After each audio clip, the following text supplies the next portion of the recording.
আপনার মস্তিষ্ক আপনার সবচেয়ে শক্তিশালী অস্ত্র, কিন্তু আপনি কি জানেন এই অস্ত্র কীভাবে ব্যবহার করছেন? যদি আপনি আপনার মাইন্ডসেট বদলান তবে আপনার জীবন বদলে যাবে। এটা কেবল একটি ভাবনা নয়, এটা একটি বাস্তবতা। আজ আমরা শিখব কীভাবে মাইন্ডসেট পরিবর্তন আপনার জীবনের প্রতিটি ক্ষেত্রে প্রভাব ফেলতে পারে।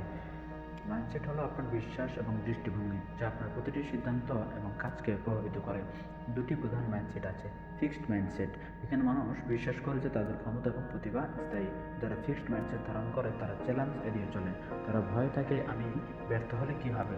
এবং দ্বিতীয়টি হচ্ছে গ্রোথ মাইন্ডসেট। এটি শেখায় যে আপনি উন্নত করতে পারেন, নতুন কিছু শিখতে পারেন এবং নিজেকে নতুনভাবে গড়ে তুলতে পারেন। গ্রোথ মাইন্ডসেট ধারণ করে তারা বলে আমি ব্যর্থ হতে ভয় পাই না, কারণ ব্যর্থতা থেকে শেখা যায়।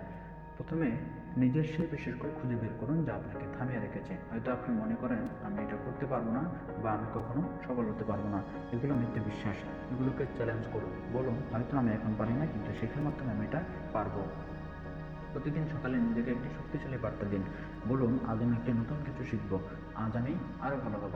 ইতিবাচক চিন্তা আপনার মস্তিষ্ককে নতুন সুযোগ দেখতে সাহায্য করে। যারা বড় কিছু অর্জন করেছেন তারা সবাই ব্যর্থ হয়েছেন, কিন্তু তাদের ব্যর্থতা তাদের শেখার একটি ধাপ ছিল। যখন আপনি ব্যর্থ হবেন মনে রাখবেন আমি এখন শিখছি আর শিখেই বড় হব। আপনার আরামদায়ক জায়গা থেকে বের হন, নতুন কিছু শেখার চেষ্টা করুন। যদি ভয় লাগে সেটাই করুন, কেননা ভয় আপনাকে বলছে এখানে আপনার উন্নতির সুযোগ।